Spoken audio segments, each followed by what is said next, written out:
I'm gonna say 3 things right now.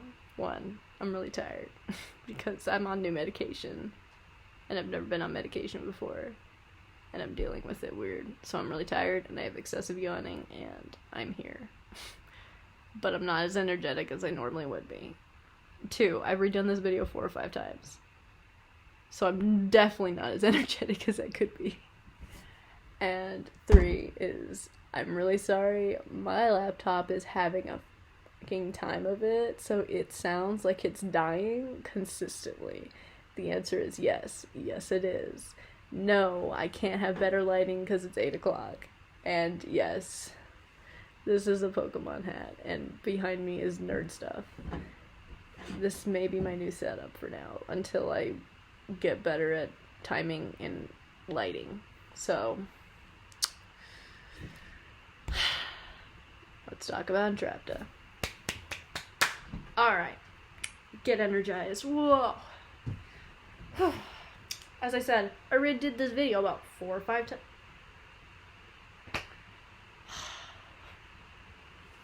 We're just gonna ignore that. I've redone this video 4 or 5 times now. At this point, I have kind of gone over the points I wanted to go over, and then I messed up. So, I'm just gonna reiterate a summarized version of what I did earlier for like the last hour and a half. 1 is that Entrapta's character development in Season 5 has continued forward, which I personally am down for. 2, Entrapta is now confirmed as a autistic character, a character with autism. Now, why is that great? Because 1, it confirms my theory, and 2, why do I keep using 1 and 2? 1, it confirms my theory. 2, she's good representation, and 3, she's good middle-age representation that's not based on a stereotype, who has character development. That's huge. That's good. And she has consistent development. Yes. Sorry, I don't have enough lighting, so I'm just gonna put on a spooky light. So now I look weird, but go with it. It's fine. It's a selfie light. It's not, I don't take selfies, but this is what I used it for. Alright. Now that we're talking about Entrapta. So, we started Season 5 off with Entrapta being with the Adora gang, the She-Ra bros, the best friend squads. Plus 7. Talking about space, going passionate about space, but reeling it in and understanding that her obsession towards space and science wasn't helping the situation. So, the development in the first part of Season 5 is that Entrapta has been able to recognize from past video I did, is that she's been able to recognize that she was disliked because people didn't understand what she was saying, or understand her and her obsessions. So, it is interesting to see how Season 5 started with her being able to finally reel herself in slightly with her passion and empathize with others. Now, this doesn't just get showcased with her talking about space with Bo and Adora, talking about all the things that could go wrong, and then stopping herself and saying, I'll just go now. No. It goes on when Scorpia, Mermista, and Perfuma and the gang help Entrapta go to the Spire to get the signal to get Glimmer's location. Now, when she does that, she explains to them why she's going, and the group doesn't understand what she's saying. And the cool thing is that Entrapta recognized that they didn't know what the hell she was saying. So that's showcased when she started to break it down for them, that she is recognizing when she is not being misunderstood. When she is being misunderstood. Now that she can recognize that, that's a big step. A lot of times, it's hard to tell for people with autism when they are not being understood. It's hard to tell because they already can't read human behavior very well. And that's okay. It's difficult for them to do so, and how they relate to them. And so, Entrapta recognizing that she is a little too much for them, too intense with her passion, and having to simmer it down, shows she has empathy towards others, shows she is noticing other people and how to reactively, instinctively deal with them. Now, I'm just gonna throw in how funny it was that she was, I'm not gonna say turned on. Oh god, that's a robot reference. I'm just gonna say how funny it was when she looked at that robot like it was the sexiest thing in the world. Oh, you look technologically advanced. God, I love Entrapta. It was very in character and at the same time very weird, which was perfect because that's exactly how she generally is. Now, when she did that, though, everybody else in the group was like, what? Girl, it's gonna kill you. But no, she's like, you technologically advanced. Okay, I'm really sorry I did that. That was funny. I just wanted to mention that, and I think that just showcases that she is a mature woman who can make mature jokes. Of her own kind. I don't even think it was a joke. I think it was just her being very, very intrigued. I'll just say that because I'm not going to assume her sexuality of any sort, whether that be one way or another.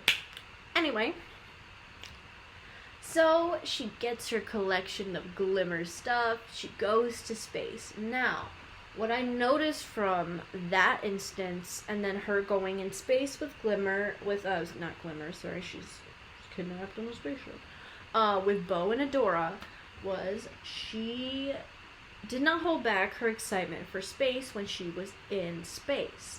Now, why that's important is because a lot of times in character development, I've kind of feared that they were going to do the path of Entrapta has to change herself a lot to be able to be liked and accepted by others, which that kind of started to be a fear for me when we started season 5. Now, when we got to like that second or third episode when it was just her in space with Bo and Adora and her going crazy outside of it, I realized that it's actually just showcasing autistic behavior when the autistic individual is able to understand the world better and reactively change. What I mean by that is it's not just I'm going to change my ways unrealistically. It's realistically, if I'm in my place of passion, I will be passionate. And recognizing when she's allowed to be passionate and when she should be more empathetic towards others to continue the relationship she has with them. Now, this is an interesting thing because, as I think everybody is, when you're in a place that you're really excited about, you let go of your inhibitions, you enjoy yourself, like me with the library, because I like books and I'm a fiend for books, but that's her in space, which is her technological haven. So, her being obsessed with space and being in space, understandably, her passion was let loose. As an autistic individual, she was obsessed with it. And she was enamored by it to the point where she did not care about any Bo and Adora's issues with her just kind of disappearing on a ship that could probably kill them if she did something wrong, which she's been known to do. So I really appreciate the fact that it showcases that autistic individuals can reactively change their tone when they're talking to other people by recognizing that they are being misunderstood and explain themselves better compared to when they're in their passion zone to be able to be loose in passion. It shows a self-restraint. And she shows that later on when she is about to get enamored with the spire and then stops herself and says, no, you have a job to do. She hits herself with her hair and she goes, no, I have a job to do. That just showcases that she is aware and she is starting to show self-restraint on her own because she knows this is important to other people and it's empathy showing up. Now, that showcases throughout the whole thing, and I appreciate that type of development. That's the type of autistic character we need to be able to see in the show. A mature adult woman who has autism, whose character development is understanding now that she's socializing in the world, no matter what age she is, that now she has to still be considerate towards others, and sometimes it doesn't come naturally. It won't come naturally. And she'll have to be reactive to others to be able to continue having a working relationship. And that's something I believe individuals with autism experience on a day-to-day basis when they're trying to work, or when they're trying to deal with that, which my brother also had that issue with him trying to work and learning how to be reactive with his autism and learn and be aware that his autism is not always understood and that he needs to be able to emote and be understood to have results. So that's the type of thing I really appreciate about her character development in season 5. Now, I'm going to skip most of the other part with her being enamored with Hordak and fake Hordak because I love him.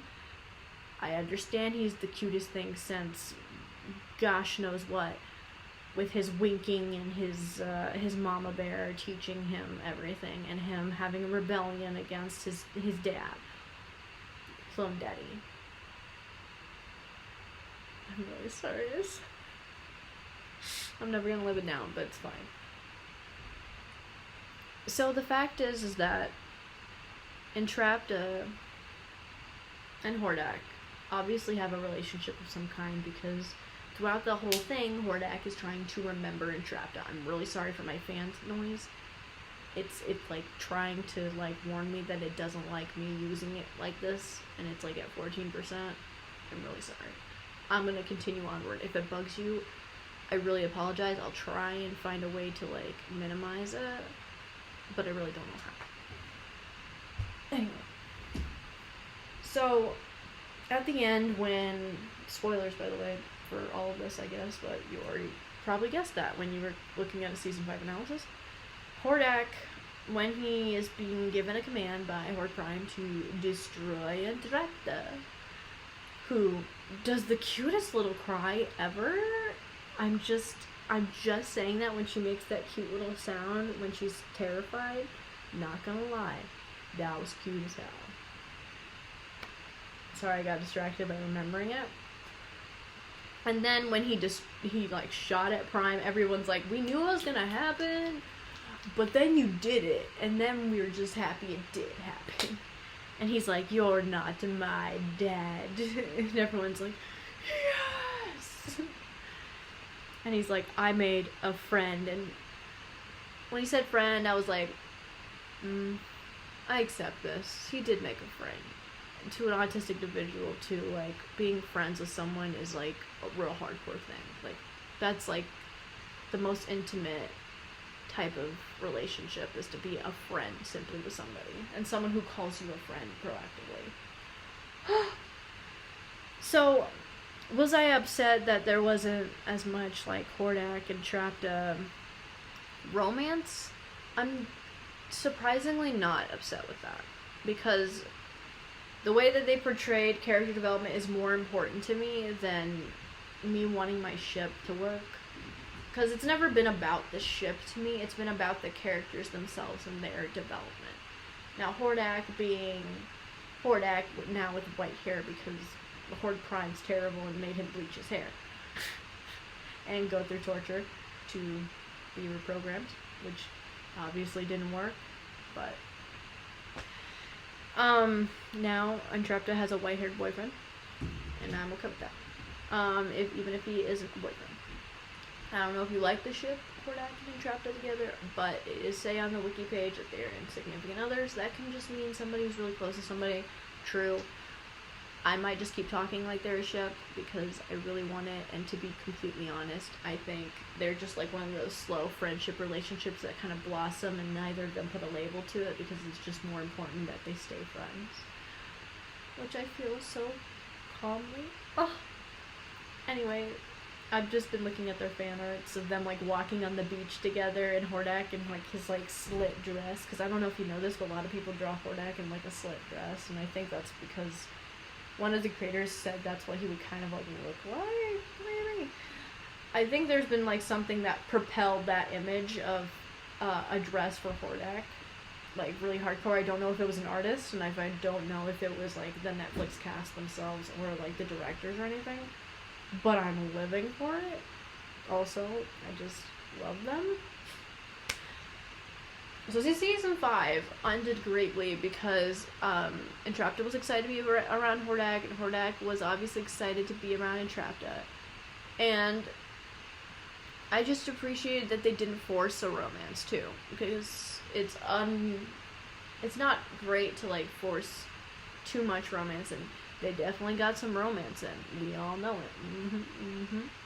See, I wasn't super for Catra and Adora because I was like, this is a little abusive beforehand, before the redemption. Yes, now I'm diverging. I'm diverging into season 5 and how I felt about it. I felt overall season 5 was a great season. And definitely I got freaking shivers down my spine when Catra said I love you, and I lost my mind because it was probably about 2 a.m. in my uncle's house when I was helping him heal from back surgery, and I was crying because I was so happy for them, because it was a great day for that and Harley Quinn. So Harley Quinn series also had like a gay kiss featured, which eventually grew into the finale that it is right now. I was just so excited that we had that, and then I read more about Noelle Stevenson and I cracked up because she's like, I wanted to make it as gay as possible. I'm like, but more importantly, as I've seen other people comment, and I totally agree with, is that it showcased development where romance is not exactly the main focus of the story, but it is a side thing that does have a dramatic effect on how the characters interact with each other, just like a street romance. It doesn't just happen on the side and create drama, which I can't stand in some instances unless it's really interestingly dramatic. But if it's just dramatic to be a placeholder for actual character development, it's not good. And Catra and Adora showcases how redemptions can happen. The best of us can be the worst of us. And that effort in change and being able to recognize your own behaviors is essential in changing into the person that you want to be, more importantly than what other people want you to be, or who you want to be with as well. And that's up to you. So I appreciate them, and also the future vision of Adora looking like a Greek goddess. I appreciate the small slighting of Bow and Glimmer that I didn't super expect, but I'm okay with totally.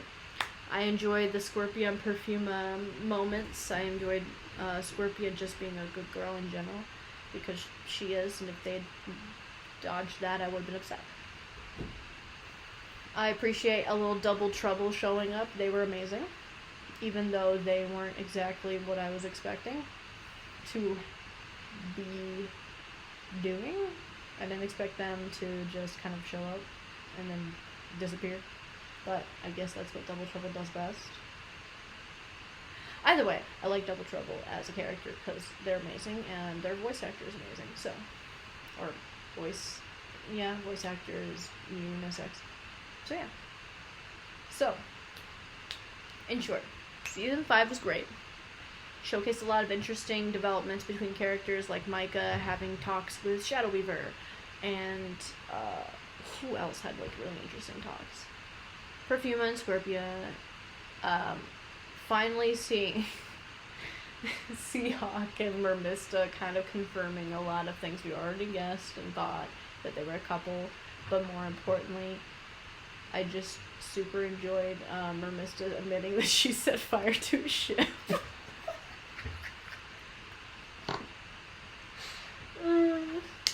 Also Scorpia singing.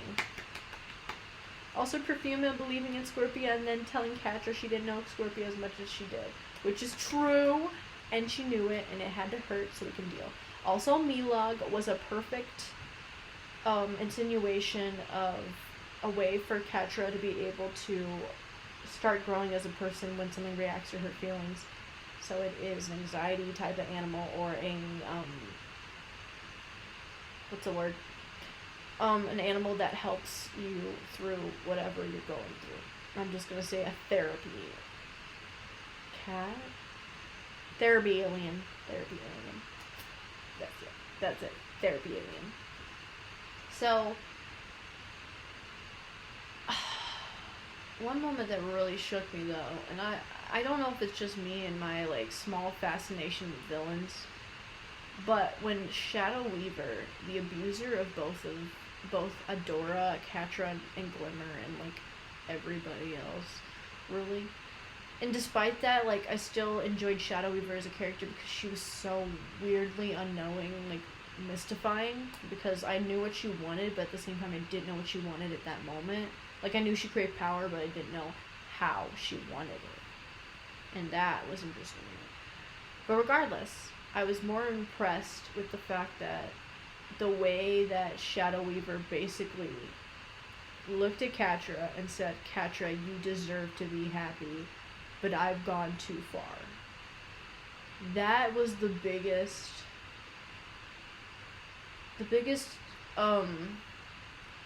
thing I think I've seen in a cartoon since Steven Universe, because there's something cathartic about seeing an abuser finally acknowledge an abusee who also became an abuser and saying, you don't have to walk down this path, not like me. And being able to not really rectify, but be able to admit that they were who they were, and recognize that that person wasn't like that wasn't like them, it wasn't the same, and it wasn't a direct result of their constitution or their greed, but more of a direct result of all the abuse put on them. And that, in a way, solidified Catra's true redemption, is when Shadow Weaver could acknowledge that Catra was not like her, but Catra was her own person. And that was very important, and I don't know why it was so important, but it is not something you see in a cartoon. Because rarely do we see abuse in general that's not swiftly dealt with in some way, shape, or form. Abuse in a cartoon, at least the ones that I've seen, has not been so bluntly reinforced through other abusers. Basically, there's never been a lot of abusers not really versus, but abusers acknowledging other abusers. Not drug abusers, but like, violent abusers, and mental abusers. Acknowledging another abuser and their morality. The only time I have seen that is when we watched, I say we as in my friends, watched Edna and Eddie in the movie, which I didn't know it had a movie till like I was older, and for some reason art school you will watch cartoons because you're upset with your life, which is fine.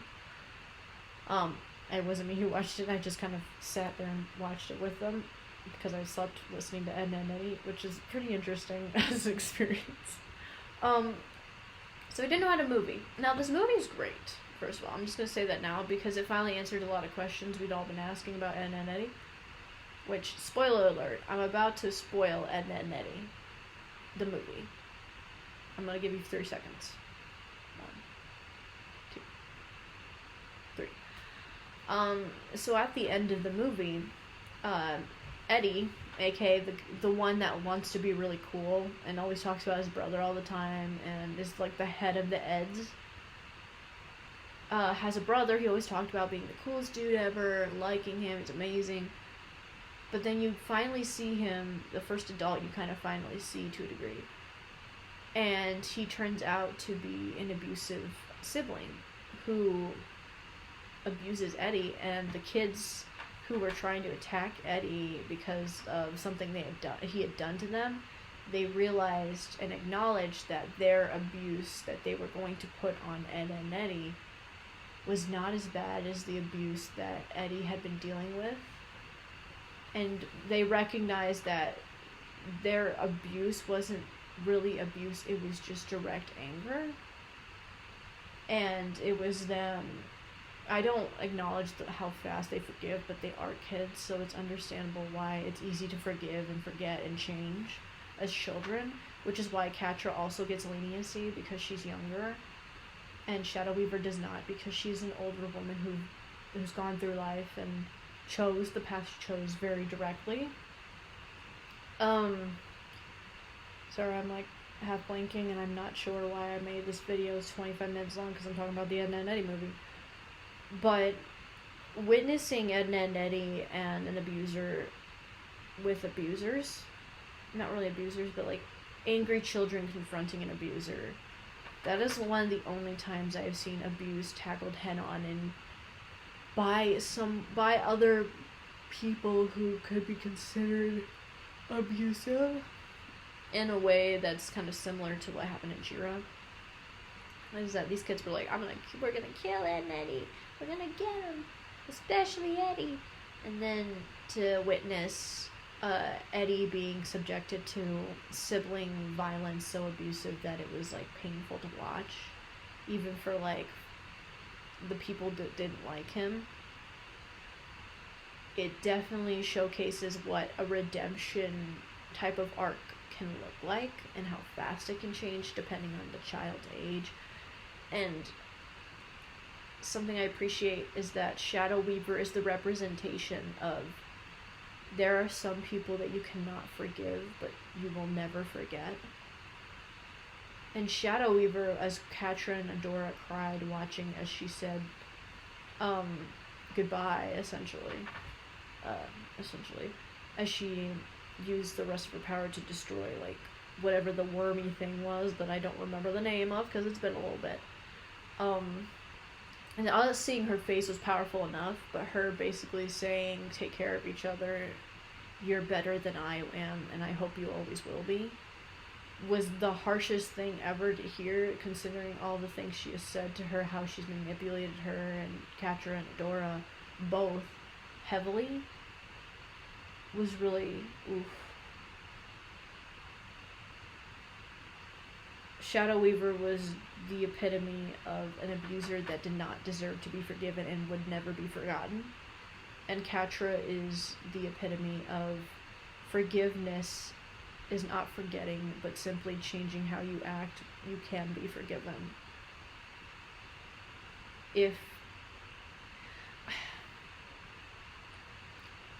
I think it's really boils down to how genuine you are in your changing. And Catra genuinely wanted to be a better person once she was face to face with all the things that she disliked about herself via Double Trouble in season 4, telling Catra about each role that her role models played in her life by showing Catra each of them and what they represented. And Floyd and Double Trouble, that was a great way to end season 4. But it did bring up a lot of stuff with that. And so I appreciate that that was done, because it showcased to Catra, and it jump-started how Catra could finally stomach the amount of guilt she really possessed in her body about the things she had done, and how if you be genuine about your changing and you genuinely try to do so, you can potentially be forgiven. But what you've done will not be forgotten. And Perfuma shows this up by saying, we all know what you did, Scorpia. Scorpia shows this off, and Entrapta says, I forgive you, but she will not forget what happened. And that's just the simple thing, is if you become a bully or an abuser or somebody who's like that, you may be forgiven, but what you've done will not just be erased. And that's just the truth. And maybe it will be one day, but I would say I wouldn't count on it.